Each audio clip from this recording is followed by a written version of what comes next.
Hello student, आज हम लोग पढ़ने वाले हैं कक्षा 12 में हम पुष्प की कुछ रचना पढ़ने वाले हैं। ठीक है, क्यों?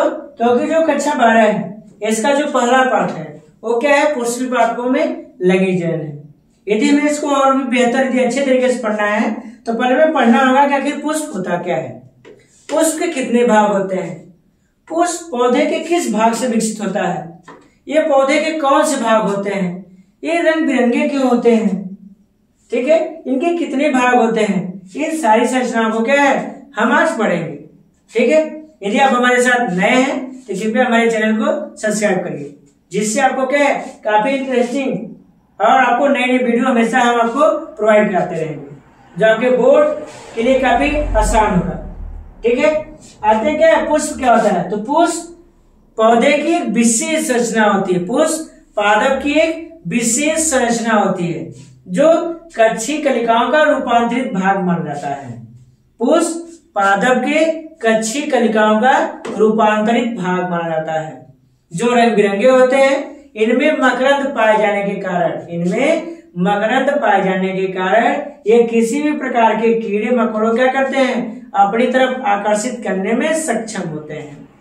जो पुष्प क्या होता है, तो पुष्प में मकरंद पाए जाने के कारण या किसी भी प्रकार के कीड़े मकोड़ों को अपनी तरफ आकर्षित करने में क्या होते हैं, सक्षम होते हैं। क्या होते हैं, सक्षम होते हैं। क्यों? क्योंकि जो कीड़े मकोड़े होते हैं यह भोजन को बनाने के लिए, तैयार करने के लिए, भोजन प्राप्त करने के लिए क्या होते हैं, ये किसी प्राणी पर निर्भर होते हैं। तो जो कुछ कीड़े मकोड़े होते हैं किस पे निर्भर होते हैं, वो पुष्प भी क्या होते हैं, ये निर्भर होते हैं। ठीक है, और जो पुष्प होता है तो पुष्प किसी भी पादप में इथाइलिन हार्मोन्स के द्वारा प्रेरित करने के बाद यह उत्पन्न होते हैं। क्या होते हैं, उत्पन्न होते हैं। तो पुष्प कैसे उत्पन्न हुआ है, तो पुष्प इथाइलिन हार्मोन्स के प्रेरण के बाद क्या हुआ है, यह उत्पन्न हुआ है। तो जो इथाइलिन हार्मोन्स था इसने क्या किया, इसको प्रेरित किया, किसको, पुष्प को प्रेरित किया, तब जाके क्या हुआ, तब जाके उत्पन्न हुआ। ठीक है, और इसको सूचनाएं कौन देता है, तो इसको फ्लोरीजीन्स क्या करते हैं, इसको इंफॉर्मेशन सूचना देगा कौन, फ्लोरीजीन्स इसको सूचनाएं देते हैं, जिससे इनका क्या होता है, इनका विकास होता है या सूचना उससे प्राप्त करते हैं। किसके द्वारा, फ्लोरीजीन्स के द्वारा। तो फ्लोरीजीन्स के द्वारा सूचनाओं को ये प्राप्त करते हैं। ठीक है, अपने कार्यों को क्या करेंगे, तो अपने संपन्न करेंगे। ठीक है, और जो पुष्प होता है तो पुष्प का उपयोग दवा निर्माण में, ठीक है, पूजा पाठ के निर्माण में और अन्य चीजों के निर्माण में भी किया जाता है। लेकिन पुष्प का निकलना पौधे में क्या दर्शाता है, तो पुष्प का पौधे में निकलना लैंगिक जन्म को दर्शाता है। किसको दर्शाएगा, लैंगिक जन्म को दर्शाता है। मतलब पुष्प यदि किसी पौधे में निकल गया तो ये समझ जाइए कि पौधे में क्या होने जा रही है, लैंगिक परिपक्वता आ गया है और ये बीज एवं फल का निर्माण कर सकते हैं, यह बीज एवं फल का निर्माण कर सकते हैं। ठीक है, तो जो पुष्प होते हैं, पुष्प मुख्यतः कितने भाग होते हैं, 4 भाग होते हैं, दल, बाह्य दल, पुंमंग और जाया। जो बाह्य दल की बात कर रहे हैं, तो जो बाह्य दल होता है ये हरा रंग से संरचना नहीं थी, हरी रंग संरचना है, ये हरी रंग की संरचना को बाह्य दल कहा जाता है। ठीक है, और जो रंग बिरंगी भाग है, जो रंग बिरंगा भाग है, जो रंग बिरंगा भाग नहीं है इसको बोलेंगे दल बोलेंगे। ठीक है, और जो यहां से नर भागों की उत्पत्ति होता है, जहां पे नर भागों की उत्पत्ति और विकास होता है तो उसे क्या बोलेंगे, उसे पुंमंग कहा जाता है। जहां पे नर भागों की उत्पत्ति और विकास होता है उसे क्या बोलते हैं, उसे पुंमंग बोलते हैं। और जहां से मादा भागों की उत्पत्ति और विकास होता है तो उसे क्या बोलेंगे, जयांग बोलेंगे। पुंमंग मतलब जहां पे नर भाग की उत्पत्ति होता हो, और जयांग मतलब जहां से मादा भाग की उत्पत्ति और विकास होता है। तो जहां पर मादा भाग की उत्पत्ति और विकास होगा तो उसे क्या बोलेंगे, जयांग बोलेंगे। ठीक है, जहां से नर भाग की उत्पत्ति होगा उसे पुंमंग बोलेंगे। ठीक है, कंफर्म हो गया। तो पुष्प कितने भाग होते हैं, 4। कौन कौन सा, दल, बाह्य दल, पुंमंग और जाया। तो बाह्य दल क्या होता है, तो बाह्य दल पुष्प में हरे पत्ती के समान संरचना को बाह्य दल कहा जाता है। पुष्प में हरे पत्ती के समान संरचना को बाह्य दल कहा जाता है। जैसे हमारे पास ये हरी संरचना है, तो इसको क्या बोलेंगे, वाह्य दल बोलेंगे। और यही वाह्य दल यदि समूहों में पाई जाती है तो उसे क्या बोलेंगे, वाह्य दल पुंज कहलाता है। ठीक है, जब वाह्य दल समूहों में पाया जाए तो उसे क्या बोलेंगे, वाह्य दल पुंज कहा जाएगा। और जो रंग बिरंगा भाग होता है, जो पुष्प का रंग बिरंगा भाग है, इसे बोलते हैं दल। तो पुष्प में रंग बिरंगे पत्ती के समान संरचना को दल कहलाता है और दल के समूहों को दलपुंज के नाम से जाना जाता है। किसके नाम से जाना जाएगा, दलपुंज के नाम से जाना जाएगा। तो वाह्य दल मतलब जो हरा पत्ती के समान संरचना है, पुष्प में हरा पत्ती के समान संरचना को वाह्य दल कहलाता है और वाह्य दल के समूहों को वाह्य दलपुंज के नाम से जाना जाता है। ठीक है, अब पुष्प में रंग बिरंगे पत्ती के समान संरचना को, पुष्प में पत्ती के समान रंग बिरंगी संरचना को दल बोलते हैं और दल के समूहों को दलपुंज कहा जाता है। दल के समूहों को दलपुंज के नाम से जाना जाता है। ठीक है, और पुंमन क्या है, तो पुंमन का मतलब होता है जहां से नर भाग की उत्पत्ति और विकास होता है। जहां से नर भाग की उत्पत्ति और विकास होगा तो उसे क्या बोलेंगे, उसे बोलेंगे पुंमन बोलेंगे। और जयांग मतलब जहां से मादा भाग की उत्पत्ति और विकास होता है। तो जहां से मादा भाग की उत्पत्ति और विकास होगा तो उसे क्या बोलेंगे, उसे जयांग कहा जाता है। ठीक है, और यदि हम पुष्प में यदि कुछ पढ़े तो पुष्प में लगभग 3 घटनाएं होती हैं। कौन कौन सी, निषेचन के पूर्व की घटना, निषेचन के बाद की घटना और एक निषेचन की घटना। ठीक है, तो इसमें कितनी घटनाएं होती है, 3 घटनाएं होंगी। पहला कौन सा, निषेचन के पहले की घटना, दूसरा निषेचन के बाद की घटना और तीसरा क्या है, निषेचन की ही घटना है। तो निषेचन की पूर्व की घटना मतलब परागण से पहले की जो जितनी प्रक्रियाएं होती हैं, परागण से पहले की, निषेचन के पहले की जितनी भी घटनाएं होंगी, मतलब परागण तक की जितनी घटनाएं हैं तो उसे क्या बोलेंगे, पूर्व की घटना बोलेंगे। और निषेचन हो गया तो निषेचन की घटना हो गया। और निषेचन के बाद जैसे फल बनना, बीज बनना, फल बनना, बीज बनना, भ्रूणकोश बनना, भ्रूणपोष बनना, तो क्या होगा, ये निषेचन के बाद की घटना होगी। क्या होगी, निषेचन की बाद की घटना होगी। तो चलिए हम पढ़ते हैं पुंकेसर की संरचना पढ़ते हैं। ठीक है, तो जो पुंकेसर होता है,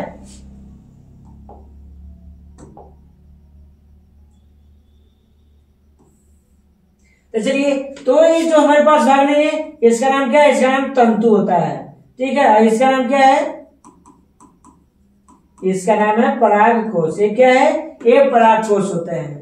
ठीक है, तो ये हमारे पास ये किसका भाग है, ये हमारे पास भाग है पुंकेसर का।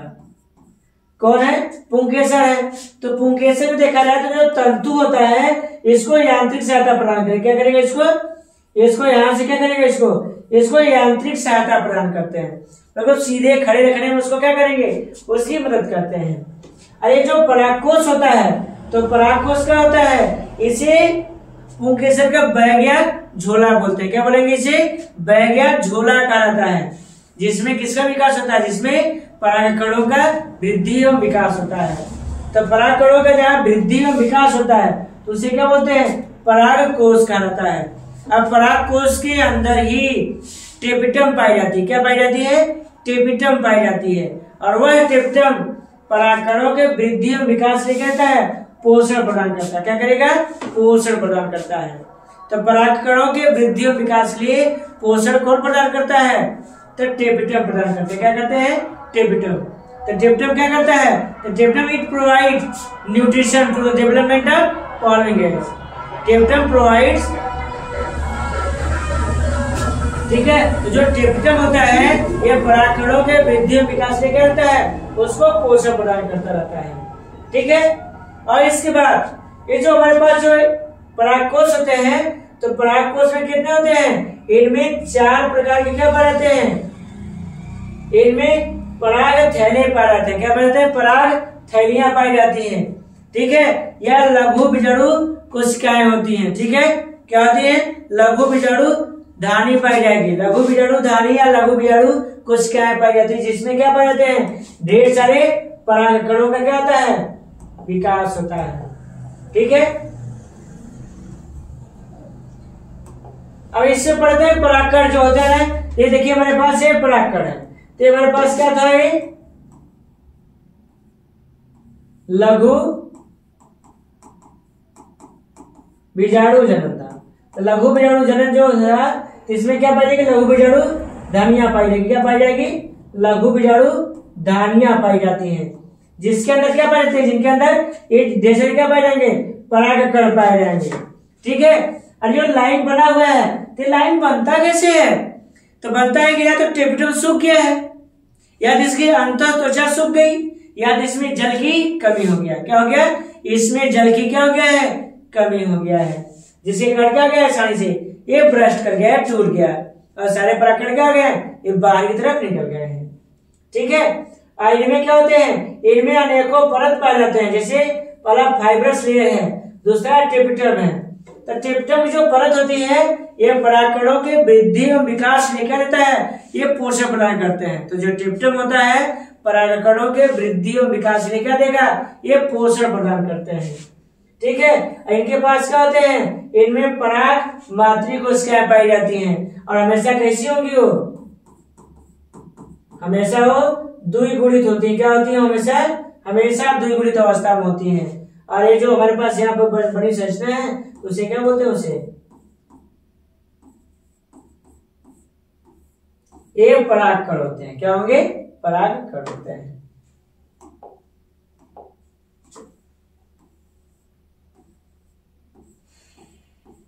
ठीक है। यदि वीडियो और आपको अच्छे से और पढ़ना है, तो कृपया हमारे क्या है, पिछली वीडियो पे जाइए, जिसमें हमने क्या है, परागकण के वृद्धि और विकास से संबंधित सभी चीजों क्या है, काफी अच्छे तरीके से क्या है, उसने समझाया है। ठीक है। और सबसे खास बात है कि जो हमारे पास ये जो कोशिकाएं होती हैं, इनमें क्या, इनमें सबसे मुख्य काम किसका होता है, टेपिटम का होता है। यहाँ पे जो ये सराउंडिंग जो बना हुआ कोशिका नहीं है, ये टेपिटम होते हैं। तो टेपिटम क्या करेंगे, इसके अंदर जो परागकण नहीं होते, तो परागकण के वृद्धि और विकास से क्या देंगे, उनको पोषण प्रदान करेंगे। और यहीं पे पाई जाती है प्रपरसु कोशिकाएं पाई जाएंगी। क्या पाई जाएंगी, प्रपरसु कोशिकाएं पाई जाएंगी।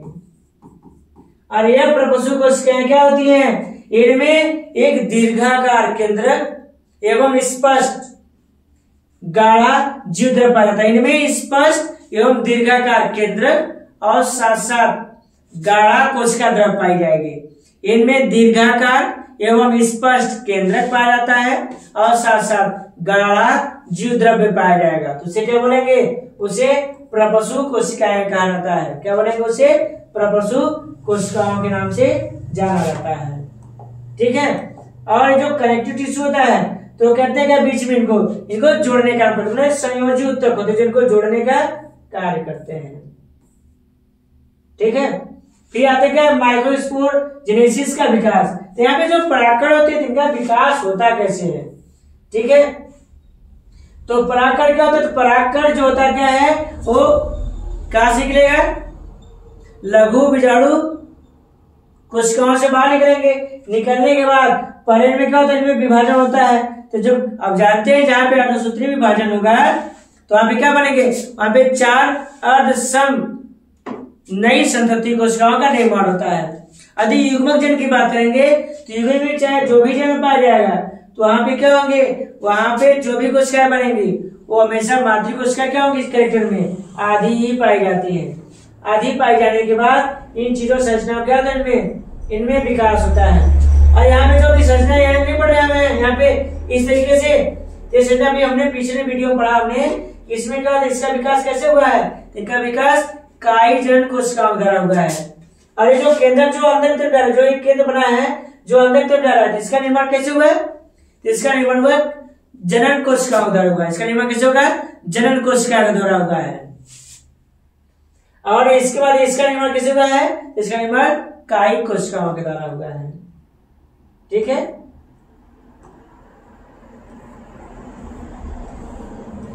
अब आते हैं क्या, परागकण की संरचना पढ़ते हैं।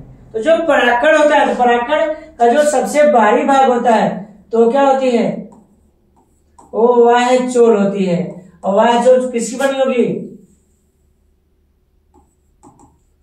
स्पोरो पोले स्पोरोपोलिन की बनी होगी। और जो अंतः त्वचा होती है यह किसकी बनी होगी?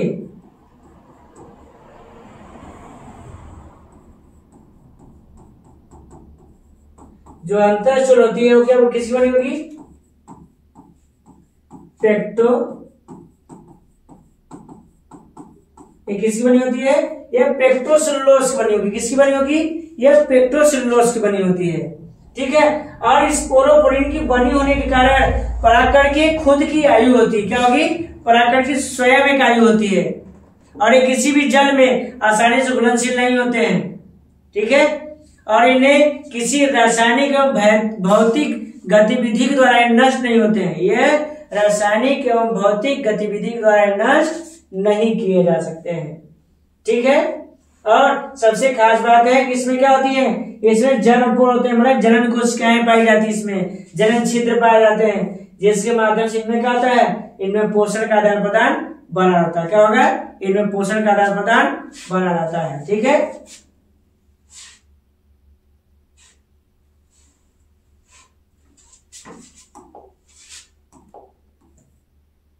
फिर आते क्या है? हम आते हैं परागकोश का स्फुटन आते हैं। क्या आएंगे? हम परागकोश का स्फुटन आते हैं। तो परागकोश का स्फुटन का मतलब क्या होता है? जो हमारे पास जो परागपाली है, क्या नाम इसका है? परागपाली है या परागधानी भी कर सकते हैं। ठीक है।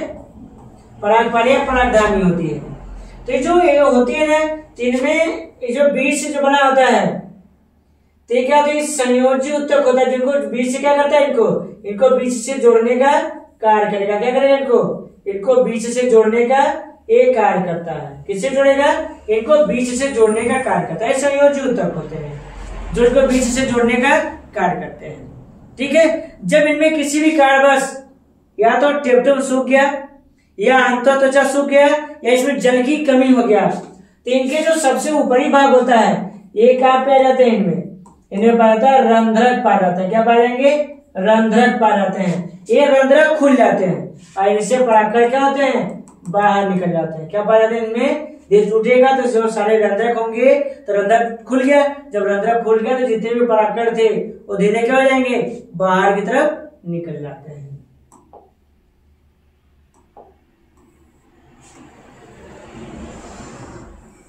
ठीक है। अब आते हैं क्या है?